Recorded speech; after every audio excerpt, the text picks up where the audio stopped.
আর দুনিয়া ও সিজনুল মুমিনিন ওয়া জান্নাতুল লিল কাফির। আল্লাহ নবী বলেন, দুনিয়াটা মুমিন মুসলমানদের জন্য হলো কয়েদখানা, জেলখানা, শাস্তির জায়গা। আর কাফেরদের জন্য হলো বালাখানা তথা স্বর্গ।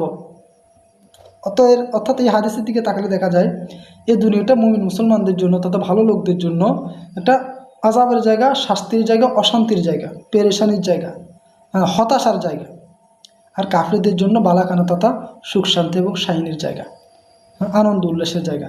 কারণ কাফেরদের জন্য এই দুনিয়াটাই শেষ, তাদের পরকালে আর কোনো জান্নাত কিংবা স্বর্গ নেই। তারা যা পাওয়ার, যা আনন্দে থাকার এই দুনিয়াতে থাকবে, তারা পরকালে জান্নাতও পাবে না, পরকালে কি তারা সুখের ছোঁয়াও দেখবে না। তাদের জন্য এই দুনিয়াটাই শেষ।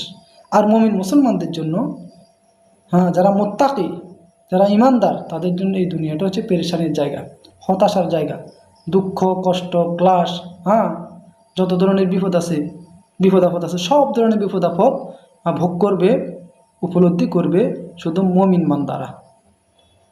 এই জন্য আল্লাহ নবী সাল্লাল্লাহু আলাইহি সাল্লাম বলেন, আর দুনিয়া ও সিজনুল মুমিনিন ওয়া জান্নাতুল লিল কাফির। দুনিয়াটা মুমিন মুসলমানদের জন্য পেরেশানির জায়গা, কয়েদখানা, জেলখানা। আর কাফেরদের জন্য হলো বালাখানা তথা স্বর্গ। সো আমি দুনিয়াতে সুখ তালাশ করব, এটা তো সুখের জায়গা না ভাই। এটা তো আল্লাহ নবী বলছেন যেটা হলো জেলখানা।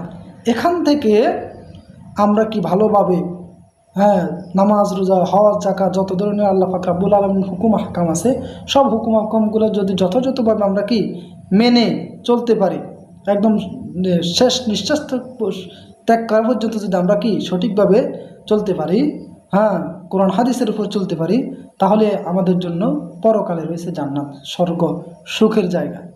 আর যদি এই দুনিয়াটা যদি খেলতামাশার মধ্যে, অন্যায় অপরাধের মধ্যে, আল্লাহ পাক রব্বুল আলামিনের হুকুম হাকামগুলা না মেনে উল্টা পথে চলে আমরা দুনিয়াটা অতিক্রম করি, তাহলে পরকালেও আমাদের এই দুনিয়াতেও অশান্তি ভোগ করবো, পরকালেও অশান্তি ভোগ করবো। সো আমরা প্রত্যেকটা মুহূর্ত, প্রত্যেকটা কাজে কর্মে, সেটা দুনিয়াবি কাজ হোক আখিরাতের কাজ হোক, প্রত্যেকটা আমরা কাজকর্মে গিয়ে আল্লাহ পাক রব্বুল আলামিনকে সন্তুষ্ট করার চেষ্টা করব। যেহেতু দুনিয়া আমাদের জন্য একটা কয়েদখানা, জেলখানা, আর আখিরাতে আমাদের হচ্ছে কি মূল ঠিকানা, চিরস্থায়ী শান্তির জায়গা। সো চিরস্থায়ী শান্তির জায়গা আমরা কীভাবে অর্জন করতে পারবো সেদিকে আমরা খুব খেয়াল রাখবো এবং দুনিয়ার বিভিন্ন গুনাহের কাছ থেকে বিরত থাকবো। কথাগুলোর মধ্যে যদি ভুল ত্রুটি থাকে আল্লাহ পাক রব্বুল আলামিন ক্ষমা করেন। আর যে সমস্ত কথাগুলো ভালো বলছি, আমলযোগ্য, সেই কথাগুলোর ফলে আল্লাহ পাক রব্বুল আলামিন আমাকে আপনাদের সময় কেমন করার তৌফিক দান করেন। ভিডিওটি ভালো লাগলে বা লাইক কমেন্ট শেয়ার, এবং ফেসবুক থেকে দেখলে ফলো, এবং ইউটিউব থেকে দেখলে সাবস্ক্রাইব। আসসালামু আলাইকুম।